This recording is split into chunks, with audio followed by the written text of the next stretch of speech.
Que bom podermos estar aqui, louvar, adorarmos o nosso Deus. Eu quero falar um pouco sobre Mateus capítulo 9. Vamos ler do versículo 9 até o 17. Liga seu celular aí, abra sua Bíblia. Se você não tem nada disso, deve estar aí na tela. Vamos falar um pouco sobre aquilo que Jesus quis comunicar aqui. E sobre o chamado de Mateus, sobre aquilo que Jesus fez a respeito de chamar um discípulo e o que isso tem a ver conosco.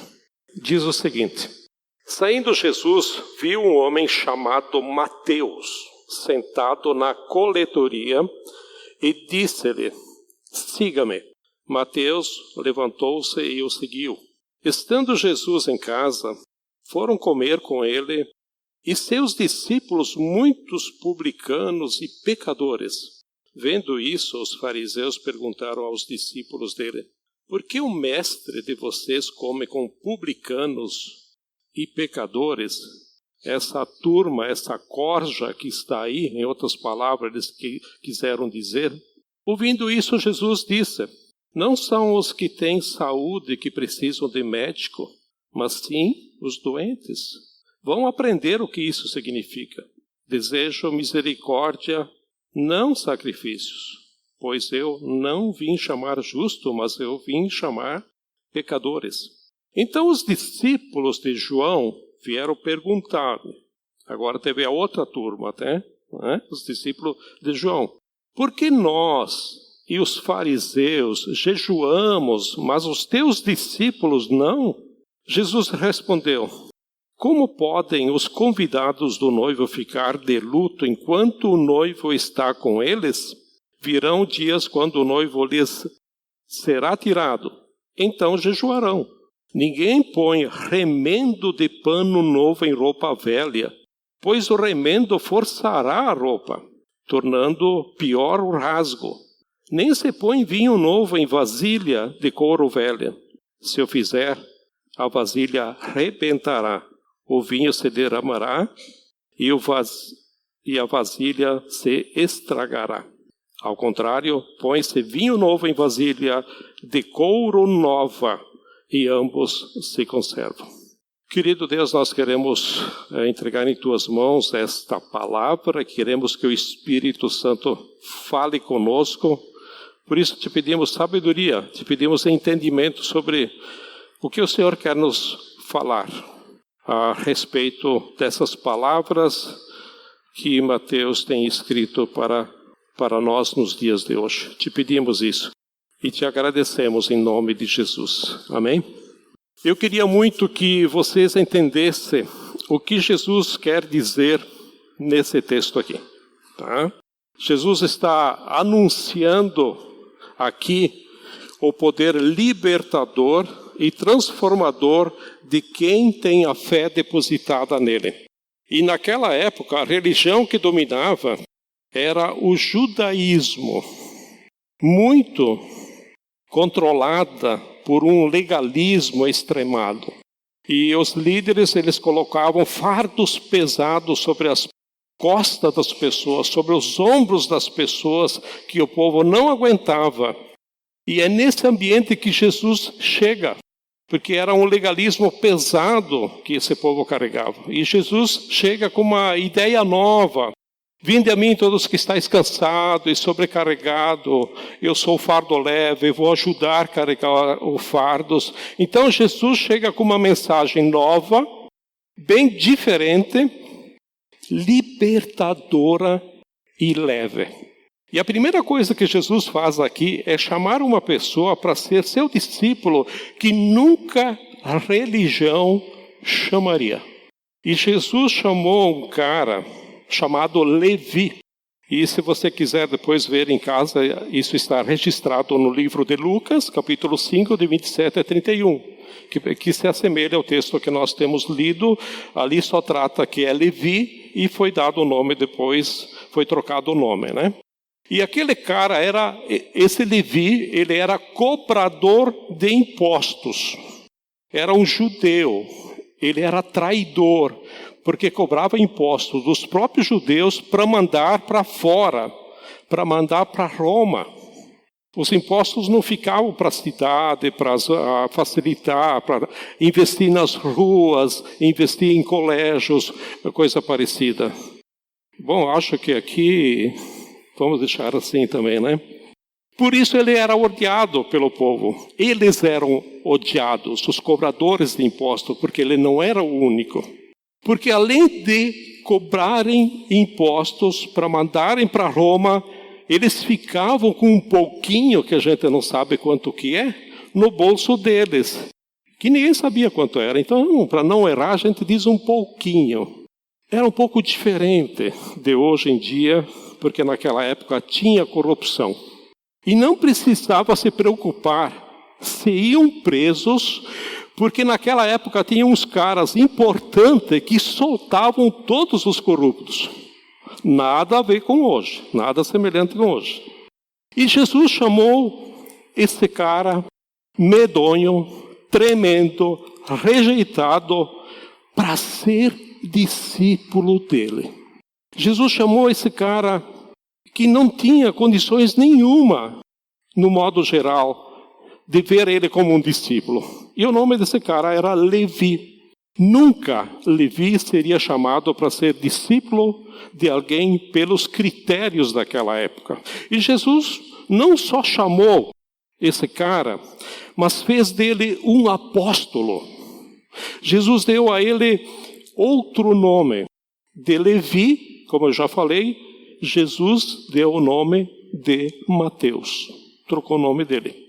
E esse texto que nós lemos desse livro de Mateus, quem escreveu foi ele mesmo, o próprio Mateus. Todo esse livro de Mateus foi o próprio Mateus. E Mateus é um dos livros do Novo Testamento mais lido. E quem escreveu para provar para nós que Jesus é o Filho de Deus, foi escrito por um nojo de pessoa, um corrupto, um medonho. Por que chegou a se transformar um homem como esse? Porque Jesus faz tudo novo na vida de uma pessoa. Porque Jesus transforma mesmo. Não estou falando da religião, mas estou falando do poder de Deus. Um cobrador de imposto, um colaborador do inimigo, um traidor, um corrupto, cheio da grana, egoísta, malandro, maldoso. E o Evangelho abre a porta para quem é rejeitado. E um dia Jesus chega para ele e diz assim, segue-me. Jesus disse uma palavra só. Se você vai ler lá em Lucas, o texto que eu citei, a mesma coisa. Ele diz, segue-me. Uma palavra só, Jesus disse para Levi.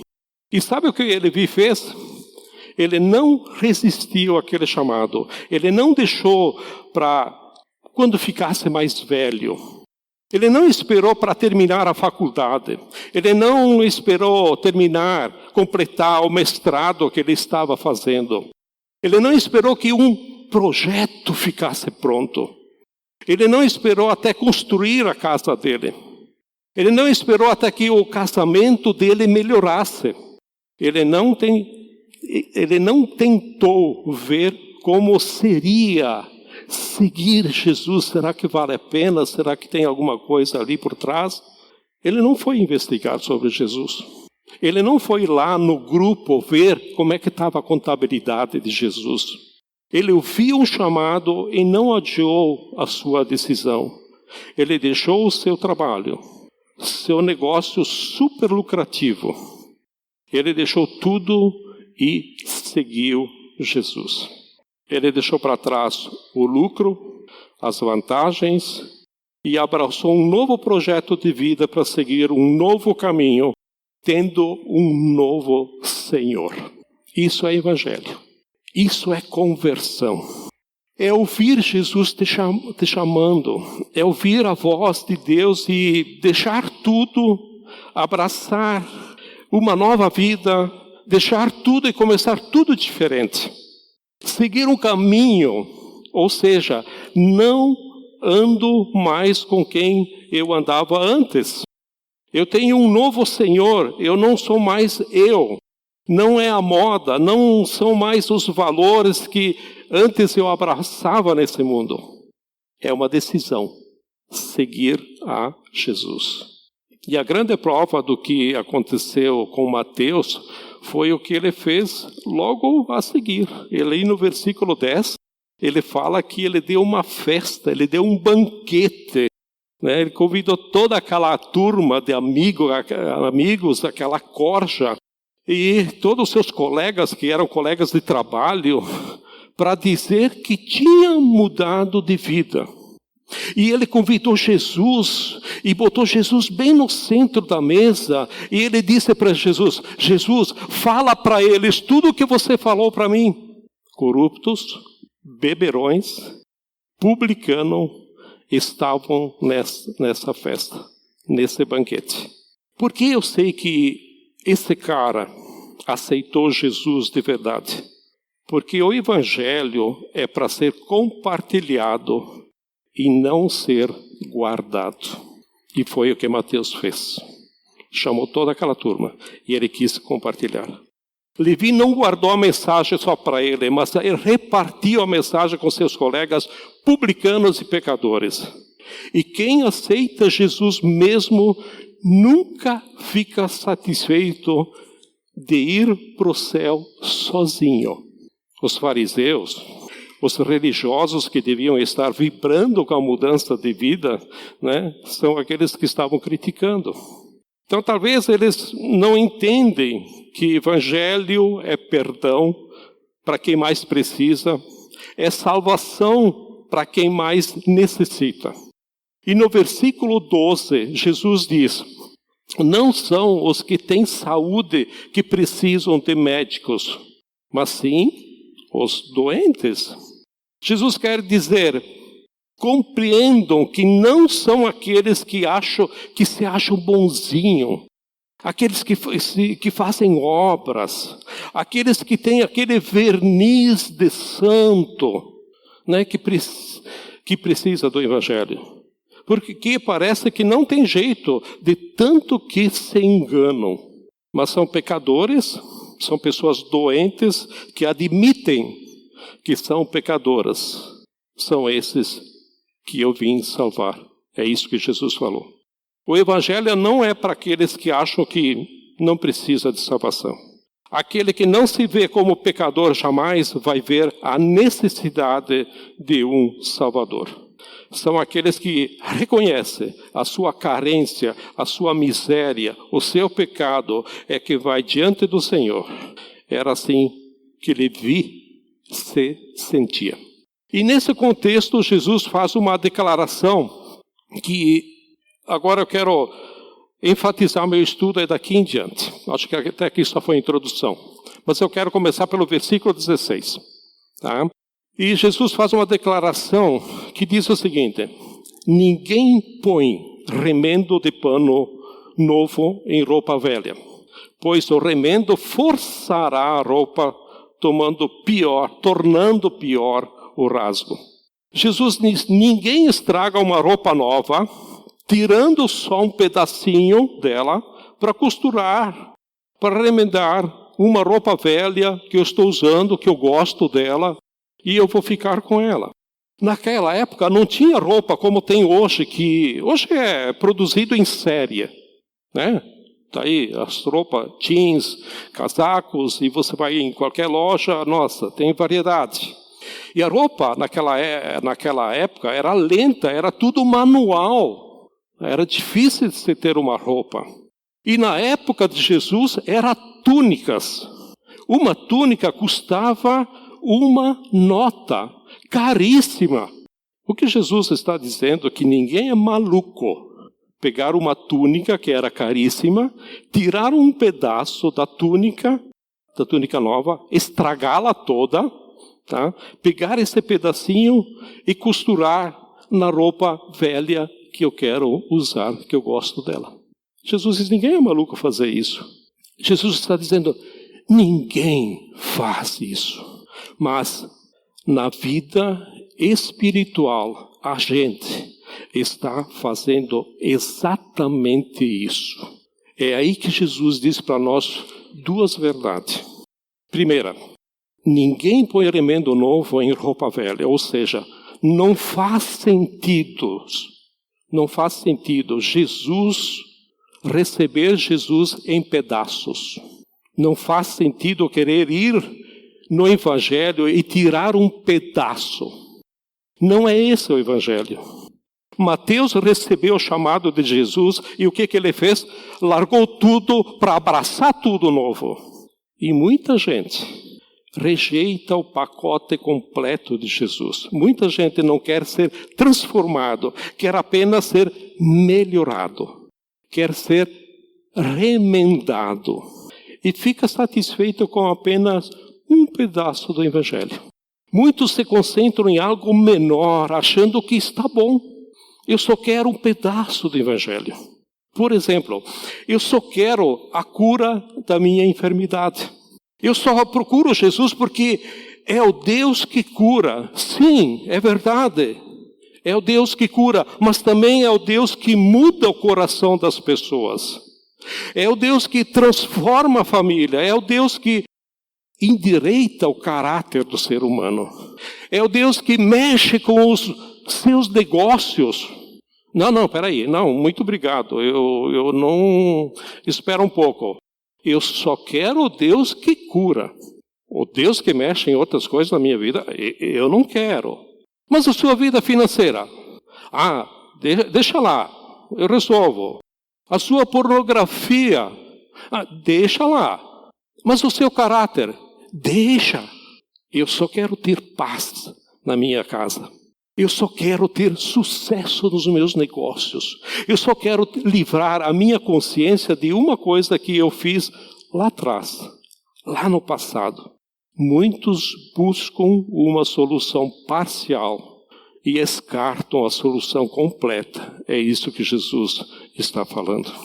Em toda a Bíblia, roupa nova fala para nós um despir diante de Deus, um despir da roupa suja, da roupa velha, tirar a roupa suja, né? Então, roupa suja na Bíblia significa pecado. Tem que ser retirada e colocar uma roupa nova. Roupa velha fala do nosso velho homem, de um passado, de um hábito, de um costume que não agrada a Deus. Olha o que Paulo diz em Efésios, capítulo 4, 22 a 24. Está ali na tela. Quanto à antiga maneira de viver, vocês foram ensinados, tá? Vocês foram ensinados a quê? Despir-se, trocar, tirar a roupa do velho homem que se corrompem por desejos enganosos, a serem renovados no modo de pensar e aqui vem o segredo, revestir-se do novo homem criado por quem? Por Deus. Para quê? Para ser semelhante a Deus em justiça e em santidade proveniente da verdade. Qual foi a última vez que você ouviu alguém dizer: eu era assim, agora eu mudei? A mensagem de Jesus é: eu vim te ajudar para você mudar por completo. Eu não quero fazer um remendinho em você. É isso que Jesus está dizendo. Onde você vai jogar fora, você vai destruir o Evangelho pegando só um pedacinho. Porque todo mundo vai ver que sua roupa velha, que você não mudou nada. Você continua com a roupa velha. Você só tem no domingo um programinha, né? Alguns, uma célula durante a semana. Mas os seus sonhos não mudaram, seus senhores não mudaram, seus caminhos de ganhar dinheiro, às vezes até ilícito, não mudaram. Sua maneira de olhar a vida não mudou. Isso não é o Evangelho de Jesus. Nós precisamos entender O que Deus está oferecendo para nós não é um remendo na nossa vida, mas uma transformação completa. Ele diz, eu vim para te dar vida nova, em todas as áreas, uma roupa nova, ou seja, uma outra pessoa. Deus quer tudo novo, só que as pessoas querem ajustar o Evangelho às suas vidas, ao invés de ajustar as suas vidas ao Evangelho. E não foi o que Levi fez. Levi tanto mudou que até o nome ele mudou. Sabe que existem várias razões porque as pessoas não mudam por completo. Elas apenas adicionam um pouco de cristianismo na vida velha que tem. E não é isso que Deus propôs para nós. E a primeira razão que muita gente não tiveram é porque não tiveram um encontro pessoal com Jesus. Tiveram um encontro com uma religião, tiveram um encontro com uma nova doutrina, tiveram um encontro com uma nova turma, um novo grupo, com uma célula, né? Tiveram paz, sim. Tudo isso é ótimo e é válido. Mas o Evangelho não é isso, porque não tem uma intimidade com Jesus. A pessoa ainda não tem aquela intimidade, ela não descobriu isso. Tanto que tem gente que está no grupo há 5 anos, há 10 anos, há 15 anos ou mais, e não consegue orar 5 minutos. Muita gente não teve uma verdadeira conversão, ou não tiveram um encontro pessoal com Jesus. Às vezes a gente fala isso, mas a gente não explica isso. Então essa é a primeira razão. A segunda razão, porque muitas pessoas não mudaram, porque estão presas ao passado. É impossível pessoas que insistem em viver nos bons e velhos tempos do passado, viva o novo que Deus tem.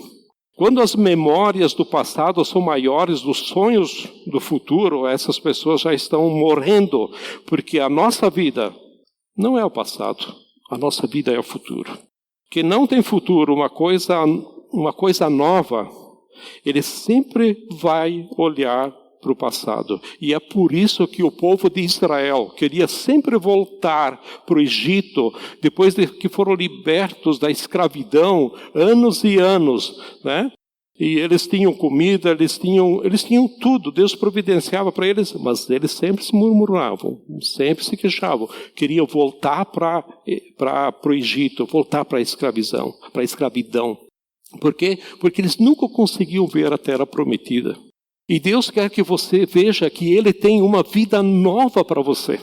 Você tem que decidir passado ou futuro. Não tem como viver as duas coisas ao mesmo tempo. E Mateus deixou tudo e nunca mais, nem sequer ele olhou para trás. Muitos não se convertem porque não entenderam o poder do pacote completo de Deus. É meio... usar a palavra pacote é até meio estranho, mas eu acho que é a melhor forma de poder ilustrar para a gente entender. Tudo que nós precisamos entender para viver uma vida nova, Deus já tem nos dado, Jesus já tem nos dado. Jesus veio para isso, o Espírito Santo já nos foi dado, as promessas foram dadas para isso. Olha o que Pedro fala, melhor, olha o que Pedro, 2 Pedro, capítulo 1, versículo 3 e 4, diz aí, seu divino poder nos deu um remendo, nos deu um pedaço, nos deu um trechinho, é isso? Seu divino poder nos deu tudo do que necessitamos para a vida e para a piedade, por meio do pleno conhecimento daquele que nos chamou para a sua própria glória e virtude. Dessa maneira, Ele nos deu as suas preciosas e grandiosas promessas para que por elas vocês se tornassem participantes da natureza divina, e fugissem da corrupção que há no mundo causada pela cobiça. Nós não precisamos receber, porque nós já temos. Quando nós nos convertemos, nós aceitamos a Jesus, Ele nos dá essa condição, ou essas condições. Então, é só trabalhar aquilo que Deus já nos deu. Muitas pessoas também não conseguem viver o novo de Deus porque não entendem o valor do reino de Deus. Por isso, não estão dispostas a deixar tudo para viver para Jesus. Jesus não é um remendo em uma roupa velha. Por exemplo, roupa nova, vida nova é o que o filho pródigo fez, né? O filho pródigo voltou para casa, né? Ele largou a vida velha, saiu de casa, foi, passou as dificuldades, chegou uma certa hora que ele disse, não, eu não quero mais vida velha. Caiu em si, ele disse, irei para a casa do meu pai, estarei com ele, eu vou servi-lo como um dos empregados que o meu pai tem, eu quero ser tratado igual, não quero ser tratado como filho, porque ele queria estar com o pai. Ele foi embora para nunca mais ser aquela pessoa. Só que agora ele vai ser uma nova pessoa. Isso é vida nova. Ele se arrependeu de verdade. E interessante, que foi voluntariamente. Foi uma escolha dele. Ele decidiu isso. Ele viu que a vida dele era uma porcaria. Porque ele estava trabalhando com porcos, né? Então porcaria vem de porcos. Uma porcaria. Eu quero uma vida nova. Ninguém se arrepende por imposição. Ninguém vai viver uma nova vida porque é obrigado pelo grupo, ou pelo líder da célula, ou pela liderança, ou até pelo medo. Ele caiu em si. E quando Jesus chamou Levi, ele disse, é tudo o que eu quero, uma vida nova. Por isso que Levi abraçou. E o cristão que é cristão, é aquele que não quer mais a roupa velha. Também não se satisfaz com uma pequena melhora, com um remendo, mas busca uma vida nova. Foi aquilo que o filho pródigo fez. Vou largar tudo para receber tudo. Mas quando decidiu voltar, o pai dele deu tudo para ele. É assim que Deus é. É assim que Deus é. Eu estou na dúvida se eu vou contar um caso, mas eu quero contar para ilustrar que é parecido o filho pródigo. Domingo passado nós saímos para almoçar. A Kátia quis, se vamos levar a mãe a almoçar. Então vamos lá, chegamos no restaurante meio atrasado, então a gente ficou na fila.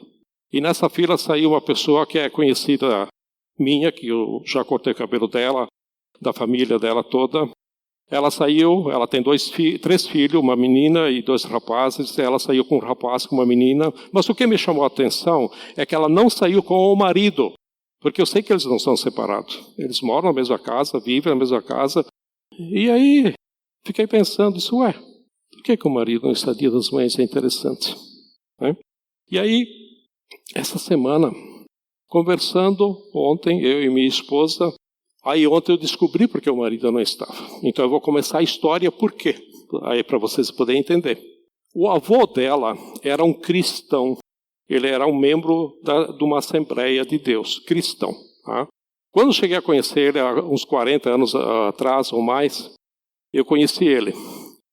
Então, primeira geração, o pai, cristão. Veio a segunda geração, vários filhos. E uma das filhas não aceitou Jesus, não quis saber de Jesus, casou. Ela foi minha cliente há muito tempo. O marido dela cortei o cabelo até uns 15 dias atrás também. E eu tentei falar de Jesus algumas vezes, eu nunca tive êxito. E essa mulher teve uma doença, ficou numa clínica 2, 3 anos, inclusive respirando com um cilindro, problema sério de saúde. Pode ser que no final tenha aceitado Jesus, mas até o ponto que eu sei, ela não aceitou Jesus. Os outros filhos, não sei a respeito da vida cristã como é que é. Essa mulher, segunda geração. Aí vem a terceira geração, vem os filhos dela. Tá? Ela teve essa morte bem difícil, bem terrível. Segunda geração, vem ela tem um filho, mais 2 filhas. Que é essa mulher que saiu do restaurante, que eu vi que saiu sem marido, uma das filhas. Aí o filho, olha a tragédia, o que é não ter a Cristo. O filho perdeu a esposa, há uns anos atrás, atropelada. A filha mais velha casou, teve uns anos casada, se separou, agora está junto com outro cara. E essa mulher, ela tem 3 filhos. Os 2 rapazes casaram, e adivinha? Os 2 separados.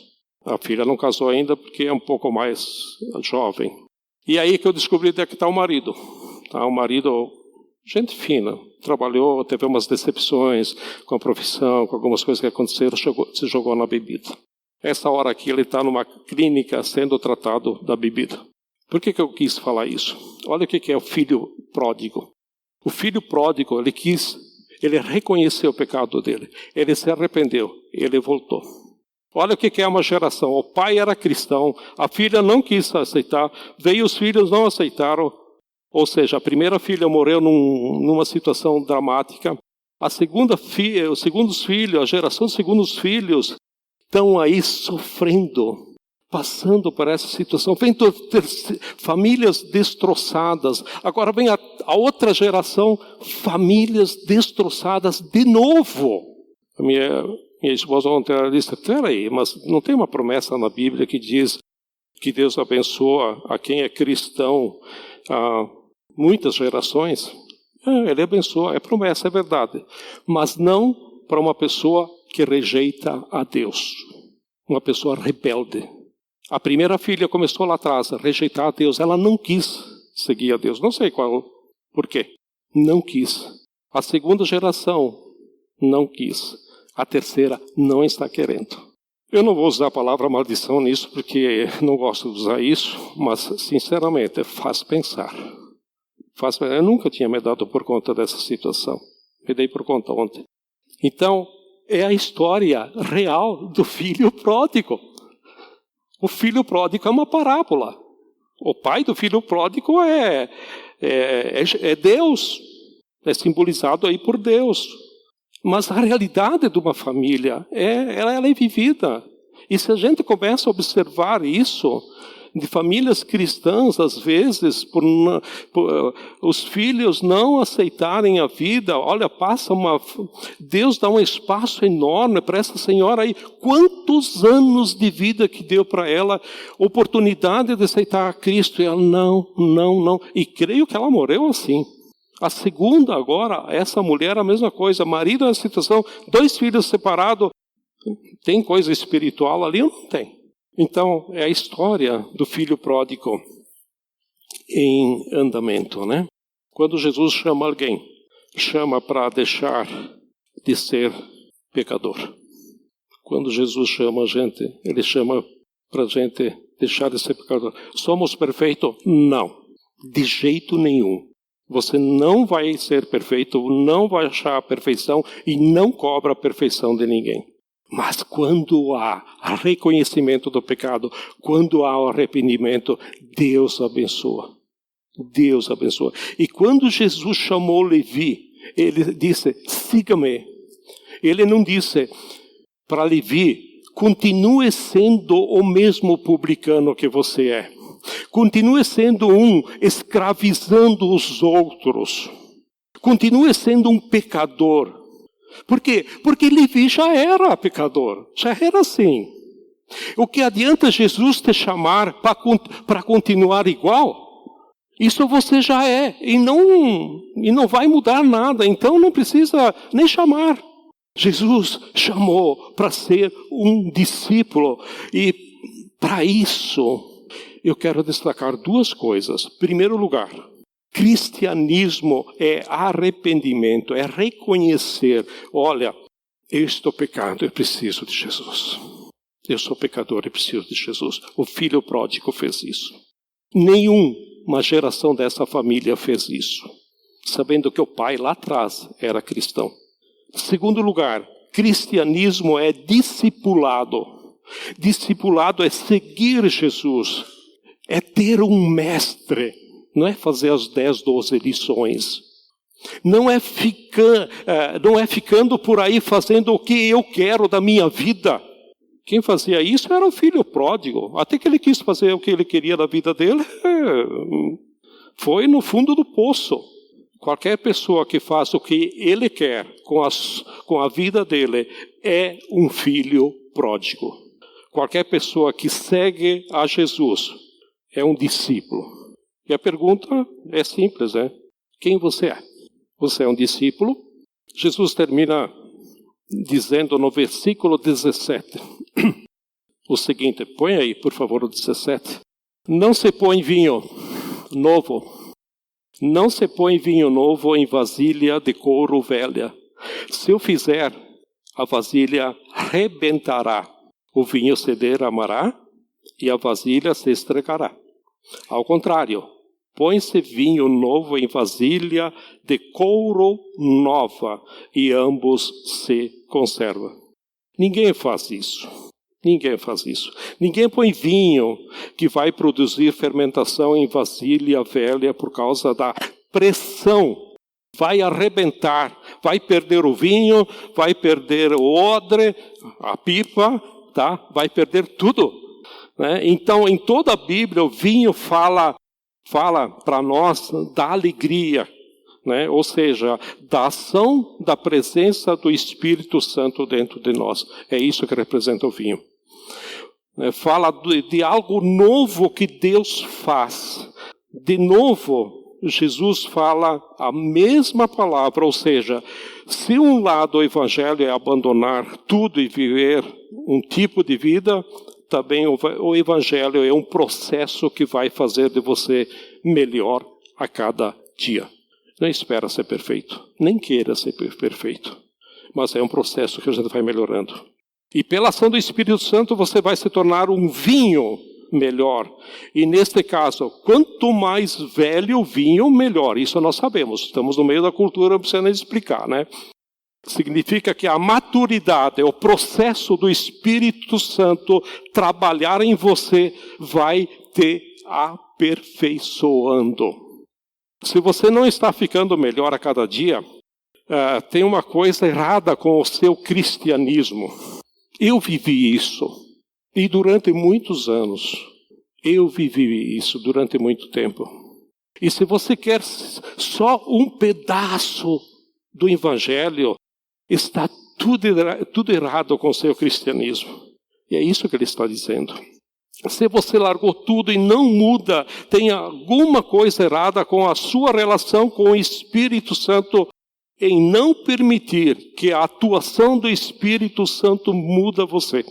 Porque ele garante, eu vou te dar uma vida maravilhosa e você lá dentro vai ver que Deus está transformando por completo. Então hoje nós somos em torno de 60 milhões de cristãos que se chamam evangélicos no país. Em 2040, a previsão é de sermos a maioria no país. E isso é maravilhoso. Daqui a 18 anos, eu não sei se eu vou estar lá, eu gostaria. Né? Porém, o que assusta é que para cada um convertido, nós temos um que abandonou a fé.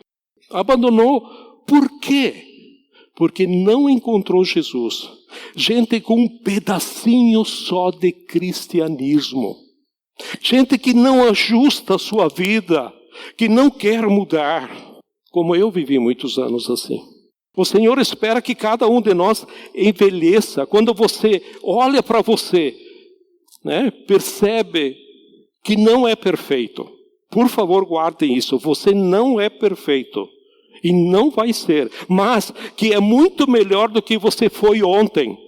O Senhor quer que você envelheça, quer que você seja um vinho melhor, que você fique gostoso, que as pessoas não sintam acidez em você, mas sabor, paladar, delícia.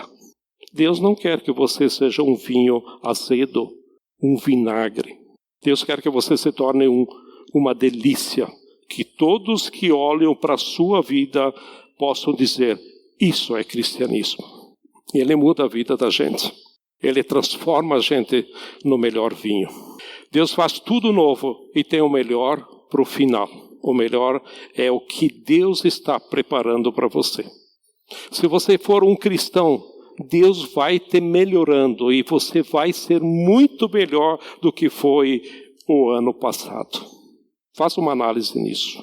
Agora, quando nós continuamos brincando com as nossas impurezas, quando a gente brinca com o pecado, estamos comprometendo a atuação do Espírito Santo em nós.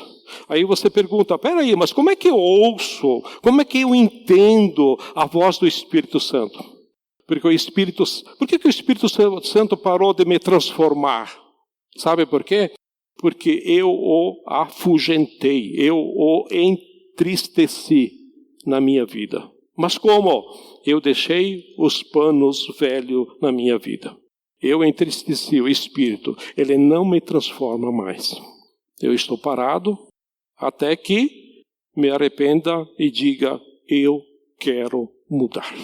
Sempre é tempo de recomeçar, então não desanima. Sempre é tempo de recomeçar, porque Deus não desiste dos seus planos e Deus não desiste de você. Ele não vai desistir. Olha aquela mulher, quanta oportunidade que tem uma vida inteira. Deus não desistiu dela. Deus não desiste da outra geração e da outra. Vamos ouvir a voz, vamos dar ouvido. Ele escolheu você para fazer de você uma nova criatura. Ele chamou cada um de vocês para transformar você no melhor homem, na melhor mulher que pode existir para ser o exemplo de uma vida nova e linda e bonita. Um coletor de impostos, ladrão, vagabundo, traidor, corrupto, merecia no mínimo um tapa na cara. Agora nós temos um dos mais ricos evangelhos, onde passamos a ler os seus escritos sobre Jesus, onde podemos nos deliciar com o legado do planeta inteiro, porque Deus pega um pecador e levanta ele para fazer o bem. Essa é a mensagem do evangelho. Deus faz tudo novo. A mensagem é arrependimento e discipulado. Você faz a sua escolha. Se você quiser permanecer na coletoria cobrando imposto, beleza, a escolha é sua. Mas se você quer ser discípulo de Jesus, tem arrependimento e tem discipulado. E eu quero terminar com duas verdades. Primeira, o novo não pode ser misturado ao velho a fim de melhorar o velho. Que é isso que algumas pessoas fazem. Deus não quer te melhorar. Deus não quer colocar uma melhorazinha na sua vida. Eu agora trabalho no ministério tal. Não, ótimo, não é cristianismo. Eu estou recebendo na minha casa a célula, né? Uma grande ação. Certamente Deus vai te abençoar por isso. Não é cristianismo. Eu faço não sei o que do abismo ligado ao discipulado. É teu dever, ótimo, Deus vai te abençoar por isso. Não é cristianismo. Nada pode vir para misturar. Ou você é, ou você não é. Segunda, libertação é vida nova. Só vale para pessoas novas, verdadeiramente convertidas.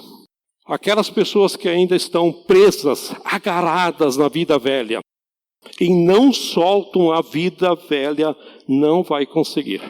Assim como o odre velho, a pipa velha, o baril velho, não vai conseguir conter o novo, por causa da pressão, vai explodir. Vai abandonar o grupo, a pessoa vai abandonar a fé, e como dizem por aí, vai se tornar um desviado. Então, Deus faz tudo novo. Deus quer amadurecer.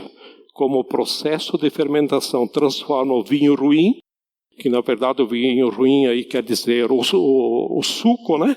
Quando o mosto, num vinho especial. Num vinho novo, maduro, doce, num vinho delicioso. Deus quer fazer isso com você e Deus quer fazer isso comigo. Para isso precisamos estar dispostos a querer. Vamos orar? Querido Deus e Pai, nós queremos te dar graças a Ti pela Tua bondade, pela Tua misericórdia. Muito obrigado, Senhor, porque tens cuidado de nós. Nós temos visto isso em nossas vidas. Quero te agradecer, ó Pai. Abençoa cada um, ó Pai. Cuida de cada um, porque ninguém está aqui por acaso. E nós queremos, Senhor, sermos transformados. Nós queremos ouvir a voz do Espírito Santo. Obrigado, Jesus, porque Tu nos aceita como nós somos, imperfeitos, imaturos, cheios de dúvidas, de escamas, de sei lá o que mais. Cada um sabe de sua vida, mas o Senhor é amoroso, o Senhor é misericordioso. Jesus, nós precisamos de Ti e nós queremos a Ti. Esteja conosco. Por isso te peço que nos abençoe, Pai. Tenha paciência com a gente, Pai, porque somos imperfeitos. Mas nós reconhecemos a nossa imperfeição, o nosso pecado, e nós queremos a Tua graça, a Tua misericórdia, a Tua bondade. Por isso, Senhor, abençoa cada um que está aqui, abençoa cada um daqueles que não vieram também, e Te louvamos, ó Deus, por isso, em nome de Jesus. Amém?